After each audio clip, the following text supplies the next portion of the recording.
नमस्कार दोस्तों, welcome to Byju's government exam prep channel. दोस्तों, आज हम लोग डेली करंट अफेयर में डिस्कस करेंगे 29 अगस्त 2021 के न्यूज़पेपर में से, जो कि आपके exam CHSL, combined graduate level, NTPC, intelligence bureau, CPSI, Delhi police and other state services exam के साथ साथ बैंकिंग अवेयरनेस के लिए भी यह हेल्प करेगी। तो आइए एक एक करके डिस्कस करते हैं।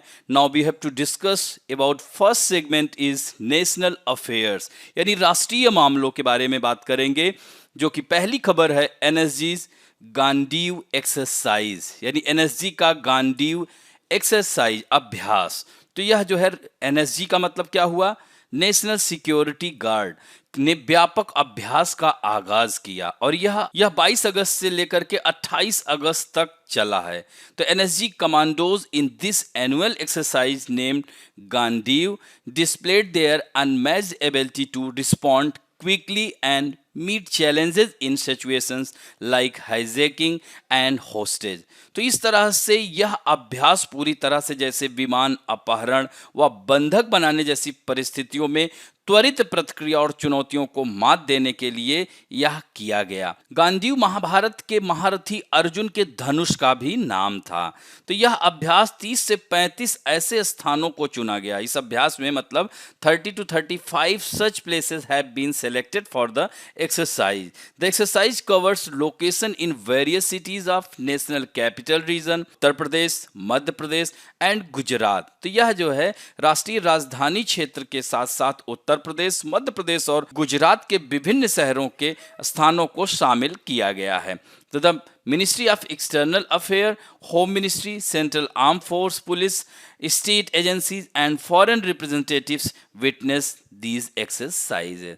तो यह इस एक्सरसाइज को देखा किसने किसने, विदेश मंत्रालय, गृह मंत्रालय, केंद्रीय सशस्त्र पुलिस बलों, राज्य एजेंसियों व विदेशी प्रतिनिधियों ने इन अभ्यासों को देखा। तो the anti terrorist force NSG was form in 1984, 1984 में इसकी स्थापना की गई थी। तो NSG कमांडो आतंकी गतिविधियों या से निपटने में दक्ष तो हैं ही, बल का विशेष दस्ता फिलहाल देश के कम से कम 13 अति महत्वपूर्ण व्यक्तियों को सुरक्षा प्रदान कर रहा है। दोस्तों, apart from the Manesar headquarters, यानी इसका मुख्यालय कहाँ है, मानेसर कहाँ है, यह हरियाणा में है, गुड़गांव के पास मानेसर। और इसके 5 हब हैं, गांधीनगर, मुंबई, कोलकाता, हैदराबाद व चेन्नई में है। अब बढ़ते हैं दोस्तों, आज से शुरू हो रहा है भारत दर्शन विशेष ट्रेन। और किसके द्वारा शुरू की जा रही है, IRCTC। IRCTC का मतलब क्या हुआ, Indian railway catering and tourism corporation is going to start Bharat Darshan train from today, यानी 29 अगस्त से। तो Bharat Darshan train will also provide darshan of 7 jyotirlingas as well as Dwarka and Statue of Unity. कहाँ है ये, गुजरात में है। तो भारत दर्शन 7 ज्योतिर्लिंग के साथ ही द्वारिका और स्टेच्यू ऑफ यूनिटी के दर्शन भी कराएगी। तो यह 29 अगस्त को स्टार्ट होगी और वापसी करेगी 12 सितंबर को, यानी यह 13 दिनों की धार्मिक यात्रा होगी। और यह ट्रेन को धार्मिक स्थलों को दर्शन कराते हुए फिर से जहां से स्टार्ट हुई थी वहीं पर पहुंचा देगी। और IRCTC पैकेज इसमें 12,285 पर पैसेंजर, यानी प्रत्येक यात्री को 12,285 रुपए देने होंगे। तो इस तरह से 11 nights and 12 days will be less than, यानी 13,000 में लगभग यात्रा कर सकेंगे। वहां पर रहने की व्यवस्था, भोजन, शुद्ध शाकाहारी भोजन, यह सब व्यवस्थाएं दी जाएंगी। इसमें ध्यान रखिएगा, कभी कभी यह पूछ लेता है, जैसे यूपी स्टेट के कई एग्जामों में पूछ लिया था, तो सीधे दे देगा कि देवरिया, वाराणसी, जौनपुर सिटी कौन भारत दर्शन ट्रेन के रूट पर शहर नहीं है निम्नलिखित में से, या है। इस तरह से भी प्रश्न बन जाते हैं। तो इस तरह से मध्य प्रदेश के ओंकारेश्वर, उज्जैन, गुजरात के नागेश्वर, सोमनाथ ज्योतिर्लिंग होते हुए केवड़िया में सरदार पटेल की मूर्ति, स्टैच्यू ऑफ यूनिटी का भी यह दर्शन कराएगी। और इस तरह से यह 13 दिनों की यात्रा रहेगी। अब बढ़ते हैं दोस्तों, डिफेंस मिनिस्टर कौन है, Rajnath Singh inducts indigenous coast guard ship Vigraha, इसका नाम क्या है, विग्रह, इन चेन्नई। कहां पर किया, चेन्नई में जो है इसे शामिल किया गया। और चेन्नई कहां है, तमिलनाडु की कैपिटल है जो तट पर स्थित है। It is also a port, यह एक बंदरगाह है और यह भारत का सबसे पुराना बंदरगाह है। पहला इलेक्ट्रॉनिक पोर्ट भी यही था, ई पोर्ट इसे घोषित किया गया था। तो दोस्तों राजनाथ सिंह ने चेन्नई में तटरक्षक बल के गश्ती पोत विग्रह की कमीशनिंग करते हुए नेवी में इसे शामिल कर दिया है। और क्या है यह 7वां भारतीय तटरक्षक बल है। यानी याद रखेंगे, ये भी पूछ सकता है कौन सा है, तो ये 7वां है। और इसका निर्माण किसने, इसने डिजाइन और निर्मित, इसको किसने निर्माण किया है, इसका डिजाइन एंड बिल्ड तो by Larsen and Toubro ship building limited द्वारा। और इसका जो जलावतरण किया गया था 2020 में किया गया था। तो दोस्तों यह जो है इस जहाज का डिजाइन और धारणा से लेकर विकास तक पूरी तरह से यह क्या है, स्वदेशी है। और he is the 7th in the series of OPVs of Vigraha, Vikram, Vijay, Veer, Varaha, Varad and Vajra. तो इस तरह से यह 7वां हुआ, यानी विग्रह, विक्रम, विजय, वीर, वराह, वरद एंड वज्र। तो यह जो है ध्यान रखेंगे 7वां है। अब बढ़ते हैं दोस्तों इंटरनेशनल अफेयर्स में। India has been elected to the administrative council, जिसे सीए कहेंगे, in the 27th universal postal union congress, यानी 27वीं पोस्टल यूनियन कांग्रेस में भारत की शानदार जीत दर्ज हुई है। यह 134 वोटों के साथ प्रशासनिक परिषद के लिए निर्वाचित हुआ, यानी 156 में 134 वोट्स इसे मिले हैं। तो in the election held for this council, India get the most votes from the South Asia and Oceania region, यानी भारत को सबसे ज्यादा कहां से वोट मिला है, तो दक्षिण Asia, south Asia and Oceania क्षेत्र से सबसे अधिक वोट मिला है। तो इस तरह से भारत डाक संचालन परिषद के लिए भी निर्वाचित हुआ है। To join this council India got the support of 106 country out of 156। तो यह दोनों के लिए यह चयनित हुआ है। वहीं एक अन्य रिपोर्ट के मुताबिक साल 2025 में दुबई में होने वाली यूनिवर्सल पोस्टल कांग्रेस के 28वें संस्करण की मेजबानी थी। याद रखना कि 28वां यूनिवर्सल पोस्टल कांग्रेस कहां होगा, दुबई मेजबानी करेगा। 27वां कहां हुआ था, तो यह आबिदजान, सबसे बड़ा शहर है कोटे डी आइवर, जिसे आइवरी कोस्ट भी कहा जाता है। अब आइए देख लेते हैं यूनिवर्सल पोस्टल यूनियन। इसका हेडक्वार्टर बर्न में है, स्विट्जरलैंड, इसकी कैपिटल भी है। इन 1874 इसका फाउंडेशन हुआ था और इसके डायरेक्टर जनरल हैं Masahiko Metoki. And parent organization it is United Nation Economic and Social Council. अब थोड़ा सा कोट डी आइवर के बारे में थोड़ा जान लीजिए। इसे आइवरी कोस्ट भी कहा जाता है, इस पर फ्रांसीसियों का कब्जा हुआ करता था। तो यह जो है कोट डी आइवर पश्चिमी अफ्रीका के तट पर स्थित है। तो यहाँ पर आप देख सकते हैं घाना, यहाँ पर जैसे coast, Ivory Coast, Grain Coast, Gold Coast याद रखेंगे। तो यह घाना है इधर बगल में, इसके जो पड़ोसी देश हैं। और इसकी जो प्रशासनिक राजधानी है यामूसोकूरो है। तो ये कहाँ पर, यहाँ पर देख रहे हैं ना, यामूसोकूरो इसकी प्रशासनिक राजधानी है। वास्तविक राजधानी आबिदजान है। हालांकि अब इसे कई जगहों पर यामूसोकूरो ही दिया रहता है। तो आबिदजान यहाँ का सबसे बड़ा शहर है। इधर लाइबेरिया है, इसकी राजधानी करासे है। गिनिया है, माली है, इसकी राजधानी बमाको है। इधर बुर्किनो फांसो है। यह भी देशों से यह घिरा हुआ और दक्षिण में अटलांटिक ओशियन है। अब बढ़ते हैं दोस्तों इंपॉर्टेंट स्कीम में हम बात करेंगे प्रधानमंत्री जन धन योजना। तो दोस्तों इस पर खबर भी आई है, कल ही यह 7 वर्ष इसके पूरे हो गए, यानी 28 अगस्त 2014 में शुरू हुई थी। इसके तहत अकाउंट खुलवाया जाता है। तो जनधन योजना के तहत 10 साल से कम उम्र के बच्चे का भी खाता खुल सकता है और यह किसी भी बैंक में खोला जा सकता है। तो इस तरह से 7 वर्ष पूरे हुए हैं। तो इस योजना के तहत खाता खुलवाने पर व्यक्ति को रुपए एटीएम कार्ड, 2 लाख रुपए तक का दुर्घटना बीमा कवर और 30,000 का लाइफ कवर और जमा राशि पर ब्याज मिलता है। तो यह ध्यान रखेंगे। और अब तक 43 करोड़ लोग इससे जुड़ गए हैं, 43.04, और करीब 1.46 लाख करोड़ रुपए जनधन खाते में धन जमा भी हुआ है। तो कुल जनधन खाता धारकों में से 31.33 करोड़ के पास रुपए डेबिट कार्ड है और इनमें से जो 43 करोड़ हैं, 23.87 करोड़ अकाउंट महिलाओं का है। तो इसमें आप देख सकते हैं कि 36.86 करोड़ अकाउंट इस समय चालू हैं, ऑपरेट हैं। तो यह कह सकते हैं कि आरबीआई के मुताबिक अगर किसी जनधन खाते में 2 साल से कोई ट्रांजैक्शन नहीं किया गया है तो इसे इनऑपरेटिव माना जाता है। तो ये भी पॉइंट ध्यान रखेंगे। अब बढ़ते हैं दोस्तों साइंस एंड टेक्नोलॉजी में। ISRO successfully conducted the first hot test of system demonstration model of Gaganyaan mission. जैसा कि दोस्तों आप लोगों को पता है, गगनयान मिशन ये 10,000 करोड़ रुपए की यह योजना है और इस योजना के तहत हमारे 3 यात्री यानी मानव युक्त गगनयान मिशन यह 3 स्टेप में होगा। फर्स्ट 2 स्टेप में मानव रहित जाएगा, फिर थर्ड स्टेप में मानव युक्त 3 लोग जाएंगे जो कि पृथ्वी की लो अर्थ ऑर्बिट में यानी 300 से 400 किलोमीटर की दूरी पर यह लगभग 7 दिनों तक भ्रमण करेंगे। तो इस तरह से उसी की कड़ी में यह टेस्ट चल रहे हैं, इसीलिए इसको हॉट टेस्ट कहा जाता है। तो the Indian Space Research Organisation successfully completed the first hot test of its service module propulsion system on 28 August 2021, moving forward in the Gaganyaan mission. तो गगनयान मिशन को सफल बनाने के लिए तो इसमें सिस्टम डिमॉन्स्ट्रेशन मॉडल, इसे एसडीएम या सिस्टम डिमॉन्स्ट्रेशन मॉडल नाम दिया गया है। और दोस्तों यह सर्विस मॉड्यूल प्रपोल्सन सिस्टम 450 सेकेंड के लिए चलाया गया था।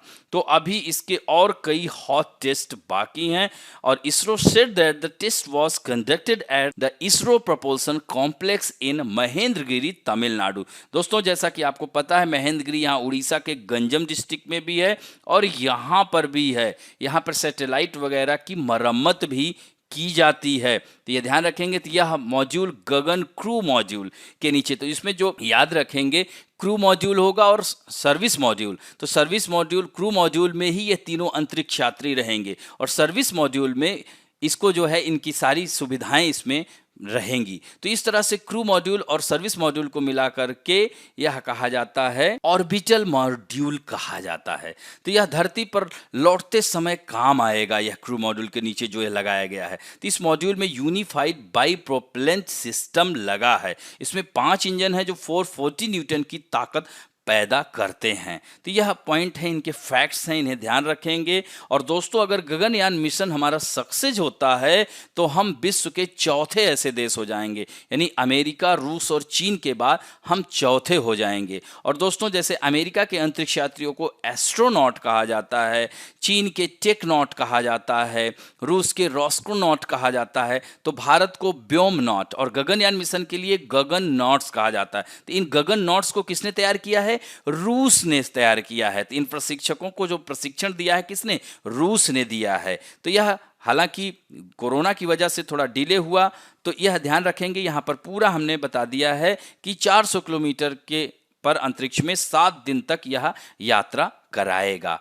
अब बढ़ते हैं दोस्तों various national international personality news में। हम बात करेंगे हितेंद्र दवे। यह काफी दिग्गज बैंकर माने जाते हैं। तो HSBC इंडिया ने यानी अपने इंडिया के लिए उन्होंने इन्हें न्यू चीफ एग्जीक्यूटिव ऑफिसर नियुक्त किया है, CEO नियुक्त किया है। तो दवे 2001 से ही इस बैंक के साथ जुड़े हुए हैं और 30 अगस्त से वह एंट्रीम CEO के तौर पर काम करेंगे। तो इस तरह से मंजूरी, नियामकी जो मंजूरी मिल जाएगी, यानी इसको कहेंगे रेगुलेटरी अप्रूवल, तब यह पूर्णतः यह ज्वाइन करेंगे। तो यह किसकी जगह आए हैं ये भी ध्यान रखिएगा। यह सुरेंद्र रोशा की जगह आए हुए हैं। और सुरेंद्र रोशा क्या है? HSBC एशिया पैसिफिक के को चीफ एग्जीक्यूटिव की जिम्मेदारी संभालने के लिए हांगकांग जा रहे हैं। और दोस्तों HSBC ग्रुप को सबसे ज्यादा प्रॉफिट देने वालों में देशों में भारत तीसरे स्थान पर है, यानी हांगकांग और चीन के बाद तीसरा देश हमारा भारत ही है। और भारत में इसके 14 शहरों में 26 ब्रांचेज हैं, 39,000 लोग इसमें काम करते हैं। अब बढ़ते हैं बुक्स एंड अवार्ड्स में। फिर आज हमने 10 महत्वपूर्ण पुस्तकों को लिया है। यह अक्सर आपके एग्जाम में आ जाती हैं। इंडिया डिवाइडेड, तो ये डॉक्टर राजेंद्र प्रसाद जो भारत के प्रथम राष्ट्रपति। Indian philosophy, doctor S Radhakrishnan जो भारत के प्रथम उपराष्ट्रपति। एशियन ड्रामा, गुन्नार मिर्डल और एसेज ऑन गीता अरविंद घोष की, कामायनी जयशंकर प्रसाद बहुत बड़े कवि, दास कैपिटल कार्ल मार्क्स की है और पंचतंत्र विष्णु शर्मा की है, मधुशाला हरिवंश राय बच्चन की है, war and piece Leo Tolstoy. इस पुस्तक से प्रभावित थे महात्मा गांधी जी। भारत भारती मैथिली शरण गुप्त की किताब है। अब बढ़ते हैं दोस्तों banking and finance related news में। OEL will give 11,000 jobs under self reliant India, यानी आत्मनिर्भर भारत के तहत OEL कंपनी है, निजी क्षेत्रीय कंपनी है, जो कि 11,000 रोजगार देगी और वो भी ताइवान कंपनी के साथ इसने समझौता किया है। तो domestic private sector company Optimus electronic limited, OEL को क्या कहेंगे, Optimus electronic limited, has entered in to an important agreement with Taiwan's leading electronic company Wistron Infocom Manufacturing under the Self-Reliant India Scheme। तो इसके तहत company अगले 2 से 3 वर्षों में 13,050 करोड़ रुपए का निवेश करेगी, इन्वेस्ट करेगी एंड इसके तहत देश में कई तरह के इलेक्ट्रॉनिक उत्पादों के साथ ही सॉफ्टवेयर और हार्डवेयर बनाएगी। तो इससे जो है निवेश से 11,000 लोगों को जॉब मिलेगा। तो यह जो है OEL के पास अभी उत्तर प्रदेश के नोएडा में 2 मैन्युफैक्चरिंग प्लांट हैं और यहाँ पर 20 लाख उपकरणों का निर्माण हर साल हो सकता है। तो इस तरह से ताइवान की कंपनी तकनीकी इस्तेमाल करते हुए भारत के विशाल बाजार की मांग के मुताबिक उत्पाद बनाए जाएंगे। अब आते हैं स्पोर्ट न्यूज़ में। दोस्तों जैसा कि ओलंपिक गेम में हमारे खिलाड़ियों ने परचम लहराया, उसी तरह से पैरालंपिक में भी पहला पदक आ गया है। वह गोल्ड से चूक गई लेकिन फिर भी रजत पदक हमारे देश को दिया। तो टोक्यो पैरालंपिक में भाविना बेन पटेल ने टेबल टेनिस की महिला सिंगल्स स्पर्धा का सिल्वर मेडल जीता, रजत पदक जीता है। तो वह टेबल टेनिस, ये भी ध्यान रखना किस खेल में, टेबल टेनिस की महिला सिंगल स्पर्धा का रजत पदक जीतने में सफल रही हैं। तो इस तरह से पैरालंपिक खेलों में टेबल टेनिस स्पर्धा में सिल्वर मेडल जीतने वाली भाविना भारत की पहली पैरा एथलीट हो चुकी हैं। तो इनका नाम ध्यान रखेंगे। अब बढ़ते हैं Sania Mirza and Christina McHale lost in the final Cleveland championship. तो क्लीवलैंड चैंपियनशिप के फाइनल में हारी सानिया मिर्जा और क्रिस्टीना मैकहेल की जोड़ी। और इनको किसने हराया, जापान की जोड़ी ने हराया, शुको आओयामा और एना शिबहारा ने। तो यह ध्यान रखेंगे। अब भारतीय टेनिस खिलाड़ी सीजन के अंतिम ग्रैंड स्लैम वुमेन्स डबल में वाइल्ड कार्ड एंट्री दी गई है, तो अब उसमें पार्टिसिपेट करेंगी। अब बढ़ते हैं दोस्तों इंपॉर्टेंट डेज में। आज दोस्तों राष्ट्रीय खेल दिवस है। मेजर ध्यानचंद हॉकी के जादूगर, जैसे खेलों में डॉन ब्रेडमैन का नाम लिया जाता है, फुटबॉल में पेले का नाम लिया जाता है, उसी तरह से हॉकी का जादूगर ध्यानचंद को तो उनकी श्रेणी में इस खिलाड़ी का नाम आता है। तो इन्हीं के जन्म दिवस के अवसर पर राष्ट्रीय खेल दिवस मनाया जा रहा है, ये 2012 से। और दोस्तों इसी दिन पुरस्कृत भी किया जाता है। तो यही कारण है कि जो हाईएस्ट अवार्ड था राजीव गांधी खेल रत्न अवार्ड, अभी हाल ही में भारतीय प्रधानमंत्री ने इस खेल का नाम बदलकर मेजर ध्यानचंद राष्ट्रीय खेल रत्न अवार्ड कर दिया है। तो इस तरह से 1928, 1932, 1936 बर्लिन में उन्होंने खेला था, 3 गोल्ड मेडल इंडिया को दिलवाया था। तो यही कारण है कि 1965 में इन्हें पद्म भूषण से सम्मानित किया गया था। और इस बार जो है थोड़ा देरी से मनाने का फैसला लिया गया है, वो इसलिए क्योंकि अभी पैरालंपिक गेम्स चल रहे हैं, इस वजह से इसे देरी से मनाने का फैसला लिया गया है। अब बढ़ते हैं दोस्तों latest talk about some important fact में। आप लोगों का हिस्ट्री स्टार्ट हो गया है। आज हम बात करेंगे 1857 की क्रांति की। तो 1857 की इस महान क्रांति का उस समय गवर्नर जनरल कौन था, तो लॉर्ड कैनिंग था। इसी के उपरांत ही क्या जो गवर्नर जनरल क्या है, वाइस राय कहलाया जाने लगा था। यह भी पॉइंट ध्यान रखेंगे। तो 1857 की क्रांति 10 मई 1857 को कहां से स्टार्ट हुई थी, मेरठ से स्टार्ट हुई। फिर यह धीरे धीरे कानपुर, बरेली, इलाहाबाद, दिल्ली, अवध, फैजाबाद, आरा, इन सब स्थानों पर बढ़ती चली गई और इसे प्रथम स्वतंत्रता संग्राम कहा गया। हालांकि बहुत सारे इतिहासकारों में विभिन्न विभिन्न मत हैं। तो यहाँ से देखिए जैसे कि बहादुर शाह जफर और बख्त खां दिल्ली से नेतृत्व कर रहे थे, नाना साहब तात्या टोपे कहाँ से कर रहे थे? कानपुर से कर रहे थे। बेगम हजरत महल बिरजिस कादिर लखनऊ से कर रहे थे। रानी लक्ष्मीबाई झांसी से। कुंवर सिंह और अमर सिंह जगदीशपुर आरा से कर रहे थे बिहार के। मौलवी अहमदुल्ला फैजाबाद से कर रहे थे और लियाकत अली इलाहाबाद से। वाराणसी का भी किया था नेतृत्व खान बहादुर बरेली से कर रहे थे। तो यह जो 1857 की क्रांति हुई थी, तो अक्सर आप लोगों में प्रश्न आ जाता है कि इसके कारण क्या थे। तो अगर पूछा जाए कि 1857 का विद्रोह सफल था या असफल, तो आप लोग क्या लिखेंगे कि 1857 का विद्रोह आंशिक रूप से असफल और ज्यादातर सफल रहा, क्योंकि हमें सकारात्मक लिखना है। तो इसके बहुत सारे कारण थे। राजनीतिक कारण थे, आर्थिक कारण थे, धार्मिक सामाजिक कारण थे, तात्कालिक कारण थे, सैन्य कारण थे। तो एक एक करके आइए डिस्कस करते हैं। राजनीतिक कारण में लॉर्ड वेलेस्ली की जो सहायक संधि थी, तो 1798 में भारत के जो तत्कालीन गवर्नर जनरल थे लॉर्ड वेलेस्ली ने भारत के सभी राज्यों के साथ सहायक संधि कर दी थी। इसके तहत सभी राजाओं के भू क्षेत्र पर ब्रिटिश सैन्य टुकड़ियां तैनात रहेंगी और उन सैन्य टुकड़ियों के रख रखाव का खर्चा राजा ही उठाएगा और राजा के दरबार में एक ब्रिटिश रेजिडेंट नियुक्त किया जाएगा जो प्रत्येक खबर गवर्नर जनरल को भेजेगा। राजा किसी और शासक के साथ न तो कोई संधि करेगा और न ही ब्रिटिश संधि को तोड़ेगा। तो इन सब की वजह से लोगों के मन में आक्रोश फैलने लगा था। दूसरा क्या है? लॉर्ड डलहौजी की हड़प नीति। तो 1848 में तत्कालीन गवर्नर जनरल लॉर्ड डलहौजी ने एक ऐसा कानून लाया जिसके तहत भारतीय शासक का कोई उत्तराधिकारी नहीं है, तो उस राज्य का शासन भविष्य में ब्रिटिश सरकार ही करेगी। और इस कानून को हड़प का कानून, हड़प नीति कहा गया, जिसके तहत क्रोध हुआ और यही 1857 की क्रांति का कारण बना। फिर झांसी के उत्तराधिकारी पर रोक और नाना साहब की पेंशन बंद कर दी गई। जब झांसी के नरेश गंगाधर राव का देहांत हो गया तो रानी लक्ष्मीबाई ने एक दत्तक पुत्र को उत्तराधिकारी बनाने की इच्छा की, जाहिर की, परंतु ब्रिटिश सरकार ने इसकी अनुमति नहीं दी और झांसी पर अपना शासन चालू कर दिया। इससे झांसी की रानी और लोगों में काफी गुस्सा बढ़ने लगा। नाना साहब पेशवा बाजीराव द्वितीय के दत्तक पुत्र थे।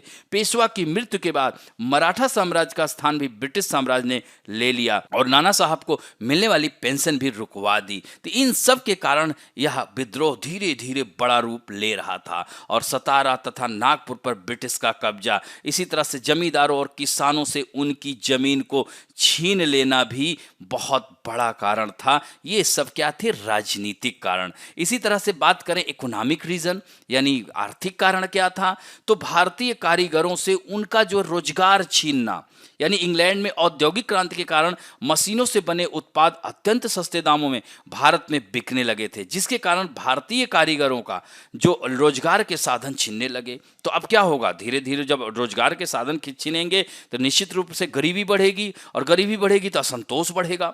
इसी तरह से ब्रिटिश ट्रेड पॉलिसी, उस पर भी लोगों को आपत्ति थी। जो व्यापारिक नीति थी, भारत के सभी भारतीयों के व्यापार ठप पड़ गए थे।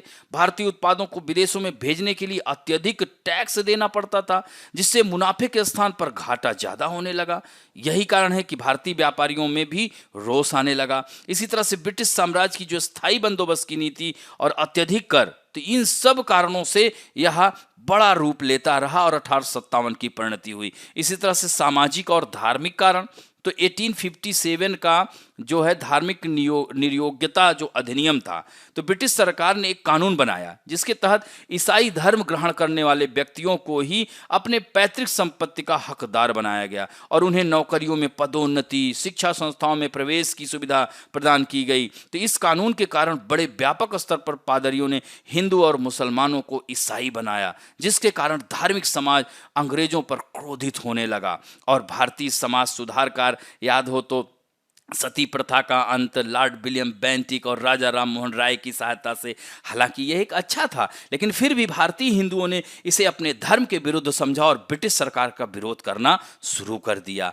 इसी अंग्रेजी शिक्षा, तो भाई यह कहा ही जाता था, अंग्रेजों ने कहा कि हाड़ मांस से तो वो भारतीय हों लेकिन उनके अंदर अंग्रेजियत झलकनी चाहिए। इस तरह से ईसाई प्रचारकों द्वारा अन्य धर्मों की निंदा। और सैनिक कारण में क्या था कि भारतीय सैनिकों को समुद्र पार लड़ने के लिए भेजना, अपने हिंदू धर्म में यह जैसे था कि समुद्र वगैरह पार करना है, हिंदू सैनिक समुद्र को पार जाना धर्म के खिलाफ समझते थे। यही कारण है कि असंतोष व्याप्त हो रहा था और सैनिकों के साथ अभद्र व्यवहार किया जा रहा था, अमानवीय व्यवहार किया जा रहा था, जिसके कारण भारतीयों के सामने ही उनकी सभ्यता, संस्कृति और धर्म का मजाक उड़ाते थे, जिसके कारण इन सैनिकों में आक्रोश व्यक्त हुआ और भारतीयों के साथ भेदभाव किया जाता था। किसमें? पदोन्नति में, वेतन में, तैनाती में, इन सब में। और फिर जो है तात्कालिक कारण सैनिकों को दिए जाने वाले चर्बी वाले कारतूस, जिसका मंगल पांडे ने विरोध किया। सबसे पहली फांसी अप्रैल 1857 में ही हो गई थी, याद रखना, बैरकपुर में मना कर दिया था। तो 1857 की क्रांति का तात्कालिक कारण अगर हम बात करें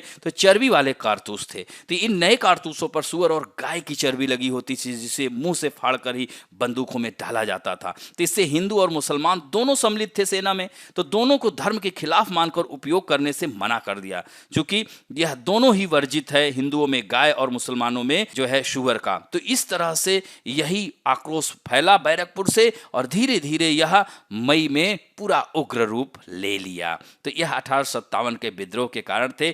एक और क्लास इसकी लेनी पड़ेगी। अब बढ़ते हैं आप लोगों के सेक्शन में, जो कि बहुत ही सुंदर उत्तर दे रहे हैं। आज उत्तर देने वालों में हैं साई तेजा डुग्गी, नीतू गौतम, रामेश्वर कुमार राय, मोहम्मद मोनाजिर सुहेल, पुष्पेंद्र शर्मा, अभय रिथोरिया, एकता, विनोद जायसवाल, अभिषेक, आशीष कुमार यादव, लालन सिंह, पूर्णिमा जायसवाल, दिलीप कुमार, सूरज उपाध्याय, नाइम अंसारी, रेणु बाला, दिव्यांशी, मुस्कान हारून शेख, स्नेहा शर्मा, सोनी कुमारी, इतने लोगों ने कमेंट और उत्तर दोनों दिया है। आशा करता हूं कि आज और ज्यादा से ज्यादा लोग उत्तर देंगे। तो आप लोगों के सामने पहला प्रश्न है, where is navy's coast guard patrol vessel Vigraha commission by the defence minister Rajnath Singh? Visakhapatnam, Chennai, Mumbai and Mangalore, कहां पर यह कमीशन किया गया? नेक्स्ट क्वेश्चन है, where is the headquarter of universal postal union located? Ontario Canada, Bern Switzerland, London Britain, New York America. And next question है, which country has trained astronaut for the man mission Gaganyaan? यानी मानव युक्त Gaganyaan mission के लिए अंतरिक्ष यात्रियों को किस देश ने प्रशिक्षित किया है? हमारे जो अंतरिक्ष यात्री जाएंगे, जापान, चीन, रूस या अमेरिका? एंड नेक्स्ट क्वेश्चन है, in which year was the Pradhan Mantri Jan Dhan Yojana launch? 2014, 15, 16, 17? And next question है, recently who has been appointed by HSBC bank as its new chief executive officer in India? Hitendra Dave, Surendra Rosha, Vivek Awasthi या Rahul Malhotra? And next question है, who is the author of the book essays on Gita? Doctor S Radhakrishnan, Arvind Ghosh, Bal Gangadhar Tilak, doctor Rajendra Prasad? And next question है, who won the first medal from India in Tokyo Paralympics? Tekchand, Bhavina Patel, Sonal Patel या Mariyappan Thangavelu? And next question है, the pair of Sania Mirza and Christina McHale lost to the pair of which country in the final of Cleveland championship? Cleveland championship के final में सानिया मिर्जा और Christina Maikal की जोड़ी किस देश की जोड़ी से हार गई? रूस, Japan, Germany, Canada? And next question है, when is national sport day celebrated? 26 अगस्त, 27 अगस्त, 28 अगस्त या 29 अगस्त? एंड लास्ट क्वेश्चन है, who was leading the revolt of 1857 from Allahabad? तो इलाहाबाद से कौन नेतृत्व कर रहा था? कुंवर सिंह, बख्त खान, लियाकत अली और खान बहादुर? और इन चारों को बताना है कि ये लोग कहां से नेतृत्व कर रहे थे। तो इस तरह से इन 10 प्रश्न के उत्तर दीजिएगा। आशा करता हूं कि आज का वीडियो आप लोगों को अच्छा लगेगा, और दोस्तों अच्छा लगे तो please like, share and subscribe करना ना भूलें। थैंक यू दोस्तों।